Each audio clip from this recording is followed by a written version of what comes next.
नमस्कार। टुडे समाचार में अपने सबगोटी के स्वागत है। हम सपना समाचार शुरू करी। जाड़ बढ़ल संगे तराई के जनजीवन कष्टकर बनल मुख्य प्रश्न स ठंड हवा आ धुन के कारण तराई के जनजीवन कष्टकर बनल अछि। मध्य प्रदेश के सप्तरी, सिरहा, धमसा, महतरी, सर्लाही, रौतहट, बारा आ पर्सा के अधिक ठाम में किछ दिन से दिन भरे ठंडा हवा चलल लागल अछि। जाड़ बढ़ला के कारण बाजार तथा कार्यालय समेत चहल पहल घटल देखल गेले। अस्पताल समेत सर्दी, खोखी, बुखार, कोल्ड, डायरिया के रोगी समेत बढ़ल अछि। नागरिक के जाड़ से बचाव प्रदेश आ पालिका सरकार प्रभावकारी काज कर नहीं सकल पीड़ित सबके उपराग समेत रहल अछि। मुदा मध्य प्रदेश सरकार राहत पठाव आ जनचेतना बढ़ाव काज भ रहल दावी केलक अछि। प्रदेश के गृह संचार तथा कानून मंत्रालय के प्रवक्ता दीपेंद्र कुमार यादव सप्ता जिला में कंबल पठायल गेल जानकारी करौले। नेपाली सेना मार्फत सप्ता जिला समेत कंबल पठायल गेल आ संबंधित जिला के विपद व्यवस्थापन कार्यालय पालिका संग समन्वय करत वितरण करत हिनकर कहब सल। जाड़ से बचाव अपनाव पर सावधानी संबंध में समेत चेतनामूलक कार्यक्रम संचालन कर तैयारी भ रहल हिनकर कहब सल। हफ्ता के शुरुए से तराई के अधिक ठाव में शीतलहर आ ठंडा हवा चल लागल अछि। रौतहट के राजदेवी नगर पालिका एक गजेंद्र दासक हत्या आरोपी 2 वर्ष के बाद पकड़ायल अछि। दास के हत्या आरोप में राम नरेश राय यादव के प्रहरी नियंत्रण में लेने अछि। रौतहट के राजदेवी एक के 20 वर्षक यादव के जिला प्रहरी कार्यालय रौतहट की टोली नियंत्रण में लेने अछि। दास के फागुन 24 गते 2079 में हत्या कैल गेल सल। यादव 25 वर्षक दास के पीटपाट करैत हत्या केने आरोप रहल अछि। अनुसंधान में सहयोग कर में सजाई में छूट होबो व्यवस्था अनुसार हिनकर परिवार के कानूनी परामर्श समेत देल गेल सल। जाके बाद यादव प्रहरी कार्यालय में अपनी उपस्थित भेल रौतहट के इंस्पेक्टर रामकुमार महतो जानकारी दिलैन। पूर्व उप प्रधानमंत्री एवं नेपाली कांग्रेस के नेता विमलेन्द्र निधि लोकतांत्रिक गणतंत्र तथा संघीयता के मजबूत बनाव लेल संविधान संशोधन होब आवश्यकता ऊपर जोर देने सहित मध्य प्रदेश नेपाल पत्रकार महासंघ के निर्वाचन में केंद्र, प्रदेश तथा जिला में निर्वाचित रहल पत्रकार सबके सम्मान में जनकपुर धाम में आयोजित बधाई तथा शुभकामना कार्यक्रम में ओ संघीयता के मजबूत बनाव प्रदेश में निजामती कर्मचारी तथा प्रहरी समायोजन जल्दी होब परत आ एहि के लेल समेत संविधान संशोधन कर परत किनकर कहब अछि। संघीय लोकतांत्रिक व्यवस्था के सिद्धिकरण के साथ गणतंत्र के मजबूत बनाव नवनिर्वाचित पत्रकार महासंघ के नेतृत्व विशेष ध्यान देव जोड़ दिलेन। राष्ट्रीय संगठन में संघीय लोकतांत्रिक गणतंत्रात्मक प्रणाली हम लायल छी। दूटा चुनाव भ गेल। वो संबंध में एक प्रणाली के केना और मजबूत कल जाए। ये प्रणाली संघीय लोकतांत्रिक गणतंत्रात्मक प्रणाली के केना और मजबूत कर जाए। और ये मजबूत कर के रखा संविधान में संशोधन के बाद स्व चल रहा है जे आवश्यक है।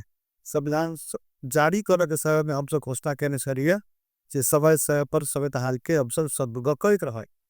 इस संशोधन जो थे से संहिता के पक्ष, इस संशोधन गणतंत्र के पक्ष, लोकतंत्र के पक्ष में, समावेशिता के पक्ष में संशोधन के बारे में जनधारणा या वातावरण बनाना आवश्यक है।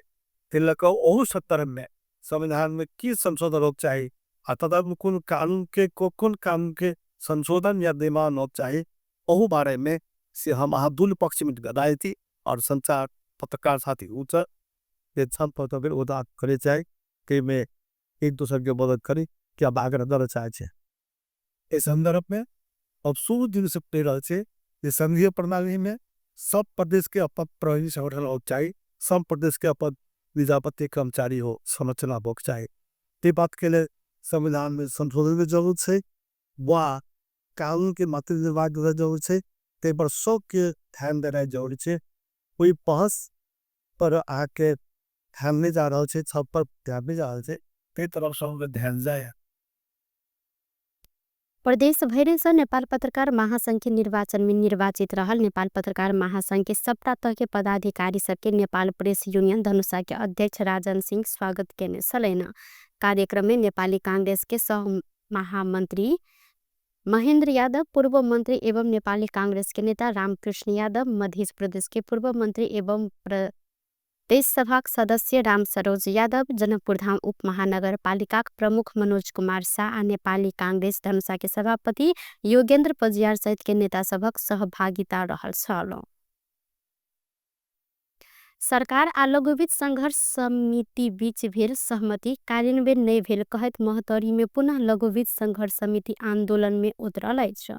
सहमति लत्यावैत लघुवित्त संस्था सब ऋणी सबके पुनः दबाव दैत धितो नीलाम कर लागल बाद आंदोलन कर पर अवस्था सृजना भेल। लघुवित्त तथा वित्तीय संघीय समिति महतरीक अध्यक्ष सीलम यादव जानकारी देलिन। जिला के 1000 लघुवित्त पीड़ित के धितो नीलाम के चिट्ठी आबल लागल आ लघुवित्त के कर्मचारी घरे में जाकर दबाव देव लागल उपराग बढ़त गेल हिनकर कहब छल। गत चैत में सरकार आ लघुवित्त संघर्ष समिति बीच भेल सहमति में ऋणी सबके सवा ब्याज शुल्क जरिवाना कालो सूची एवं धितो फुकवा पीड़ित के पुनः स्थापना तथा कर्जा भुगतानी कर कोनो आधार नहीं रहल घायल अपांग दीर्घ रोगी वास्तविक पीड़ित सबके कर्जा मिनाह लगायत के विषय में स्थलगत अध्ययन करित समाधान के विकल्प सहित कार्य शुरू केने 60 दिन भीतर प्रतिवेदन पेश कर संबंधित क्षेत्र के विज्ञ आ आंदोलनरत पक्ष के 3 गोटे प्रतिनिधि समेत के सहभागिता में कार्यदल गठन कर आ समाधान कर उल्लेख रहल छल। बुध एयर जनकपुर धाम के गंगा आर्थिक 1 लाख रुपया सहयोग केलक अछि। ई सहयोग बुध एयर जनकपुर धाम के प्रबंधक विजय कुमार सिंह, सेव हिस्टोरिकल जनकपुर धाम के अध्यक्ष सुरेश शर्मा के हस्तांतरण केलक अछि। सेव हिस्टोरिकल जनकपुर धाम के गंगा सागर में प्रत्येक सांझ गंगा आरती करैत आयल अछि। बुध एयर अनाहक में हवाई जहाज के आकस्मिक गेट खोलने यात्रु से लेने क्षतिपूर्ति रकम परोपकारी संस्था के हस्तांतरण कर रणनीति बनेने आ वह रकम गंगा आरती में समेत देलक अछि। गेट खोलने यात्रु से 1 लाख रुपया क्षतिपूर्ति तिरेने बुध एयर जानकारी करौने अछि। अहिना संकलित रकम जनकपुर धाम के गंगा आरती, गंगा सागर आ पोखरा के वृद्धा आश्रम के 1-1 लाख रुपया के दर से सहयोग केने बुध एयर जानकारी देने अछि। यह जनवरी 1 गते के दिन पोखरा से काठमांडू उड़ान संख्या 6 से 18 के उड़ान तैयारी के क्रम में एक गोटे यात्रु अनाहक में जहाज के इमरजेंसी गेट खोलने समेत बुध एयर द्वारा जानकारी कराल गेल अछि। कंपनी के अनुसार इलेक्ट्रिक टेक्निकल टीम के परीक्षण के बाद करीब 3 घंटा लेट क करीब सांझ में 6:40 में काठमांडू के लेल उक्त जहाज उड़ल छल। एम्हर यात्रु आब अइ प्रकार कार्य नहीं कर शर्त में क्रमश 1 लाख क्षतिपूर्ति तिरने बतौने अछि। आपातकालीन गेट प्रयोग करने संबंध में विमान कंपनी के परिचारिका उड़ान से पहले ही विस्तृत रूप में यात्रु सबके अइ के संबंध में जानकारी करावे से न। आपातकालीन अवस्था बाहेक अइ के खोल नहीं मिलत ऐसा उड़ान सुरक्षा में समेत असर हैत जानकारी करायल जाइत अछि। महतरी के गौशाला में वन गश्ती कर रहल वन रक्षक ऊपर आक्रमण कैल गेल अछि। जिला के गौशाला नगरपालिका 10 स्थित मराहा नदी में भ रहल अवैध उत्खनन रोक घटनास्थल पहुंचल वन रक्षक ऊपर आक्रमण भेल अछि।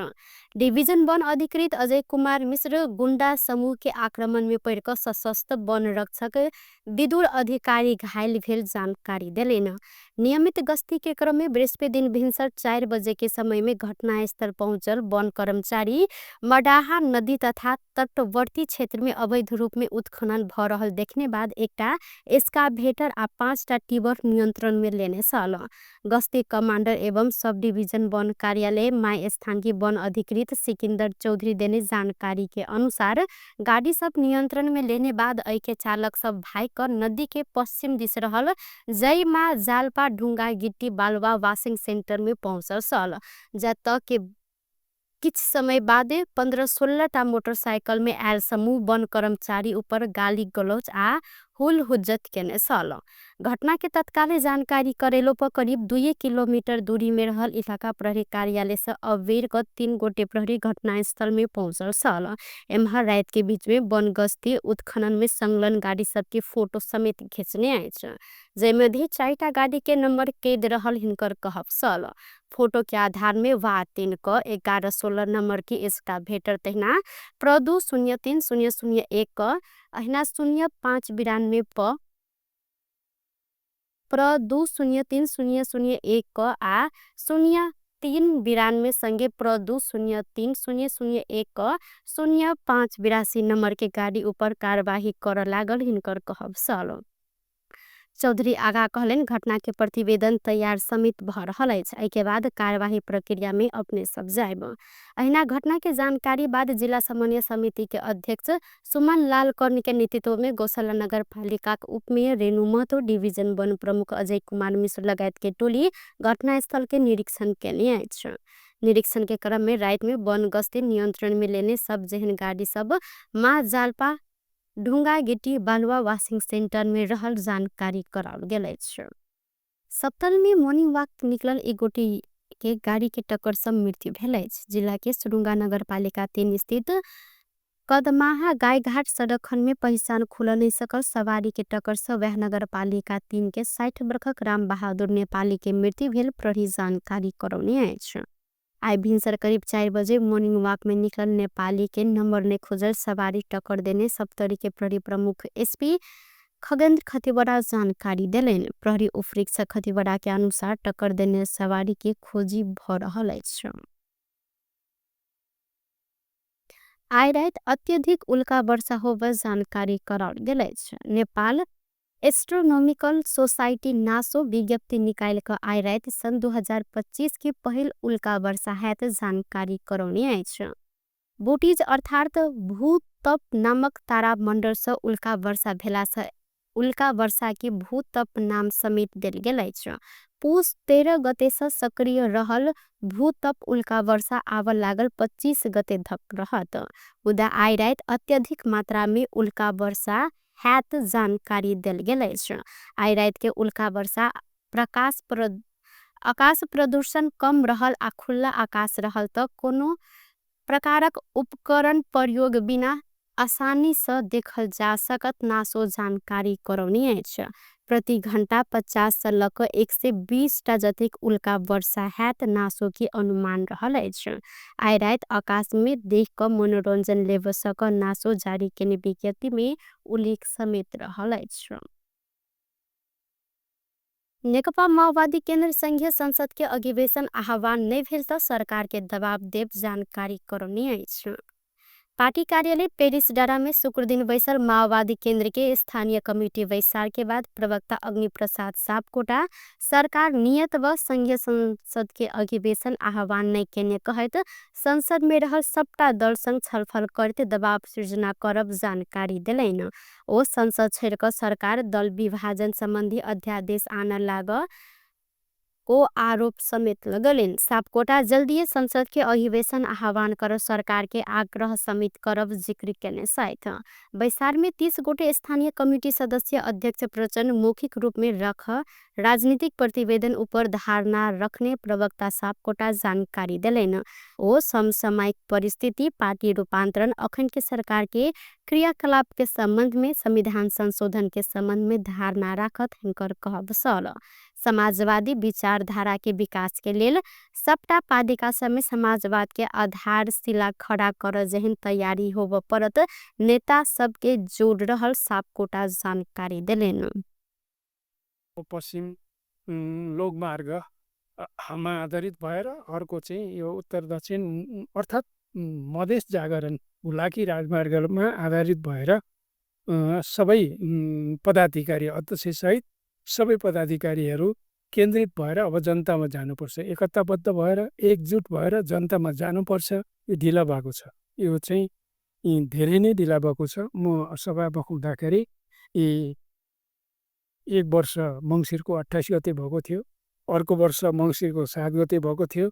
12 गते भन्दा त ढिला गएकै थिएन।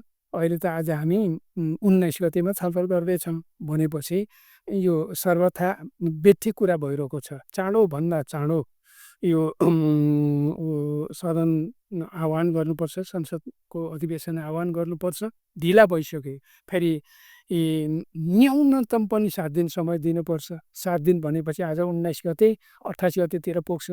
सर्वथा गलत भइरहेको छ। सरकारले को नियत राम्रो देखिया छैन। सदन छलेर संसद छलेर सरकारले चाहिँ अध्यादेश ल्याउन खोज्दैछ। त्यो अध्यादेश पनि के का लागि त भन्दाखेरि पार्टीहरूलाई विभाजन गर्नका लागि, पार्टी फुटाउनका लागि गर्दैछ। यो सरकारको चाहिँ भनौँ न यी गतिविधि सबै हेर्दाखेरि तपाईँहरूले सोधेको जस्तै संसद बोलाउन आनाकानी गर्ने अर्थात् बोलाउन ढिला गर्ने यी सबैले गर्दाखेरि लोकतन्त्रमाथि चाहिँ एउटा निकै ठुलो गम्भीर समस्या पैदा हुँदैछ। सरकारको चाहिँ क्रियाकलापले गर्दा यो सामान्य कुरा होइन। लोकतन्त्रको आत्मा भने त संसद हो। संसद नै नबोलाएपछि लोकतन्त्र त फस्टाउँदैन। लोकतन्त्र नभइकन भनौँ न लोकतान्त्रिक विचारधारा, त्यसको मूल्य मान्यता र आदर्शलाई स्थापित गर्नका लागि कमसेकम यो बैठक त समयमा बोलाउनु पर्यो।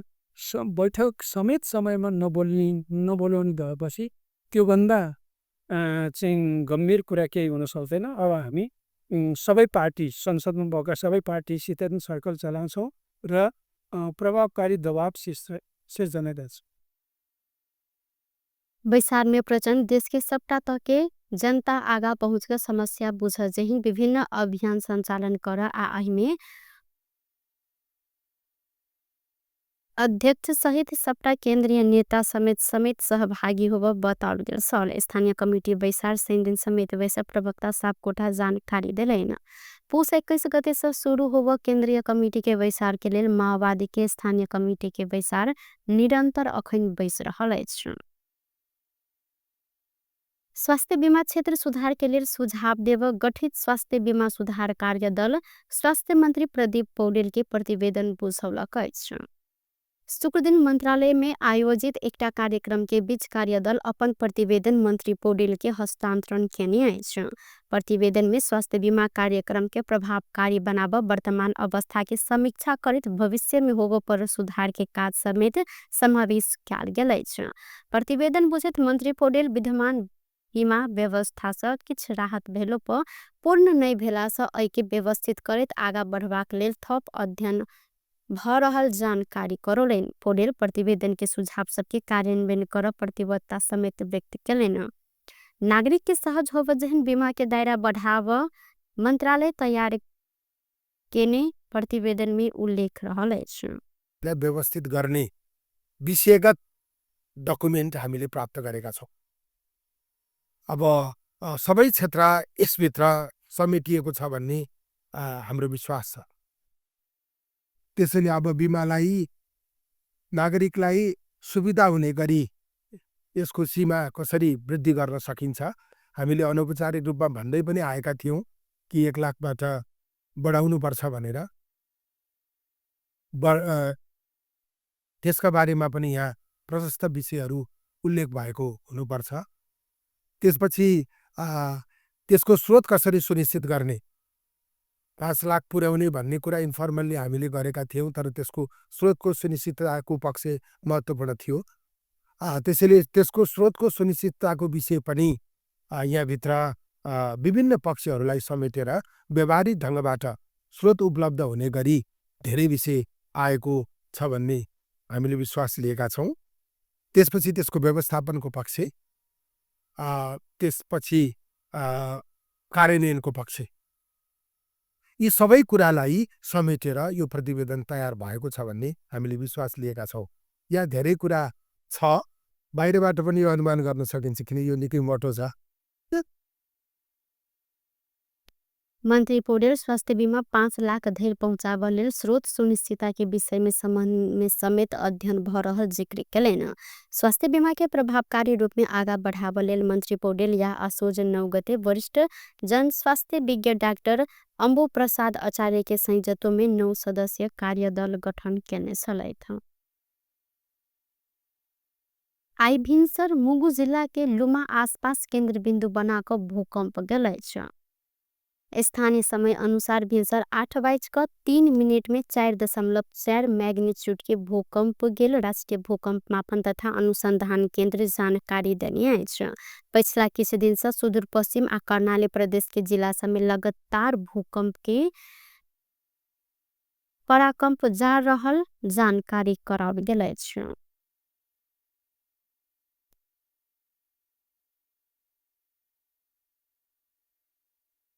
टुडे समाचार में अब आर्थिक संबंधी समाचार।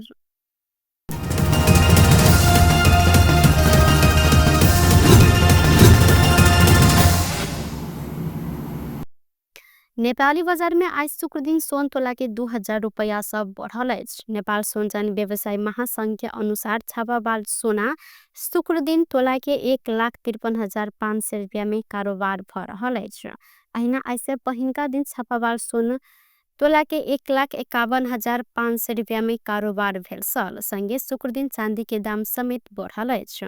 ऐसे पहिने दिन प्रति तोला 1,790 रुपया में रहल चांदी आज शुक्र दिन बढ़कर तोला के 1,810 रुपया में कारोबार भ रहल अछि। व्यस्त टुडे समाचार अखन के लेल एतबा। पुनः दोसर समाचार लग उपस्थित हेबेटा करब। तखन देर के लेल हम सपना विदा मांगै छी। देखैत रही टीवी टुडे जनकपुर। नमस्कार।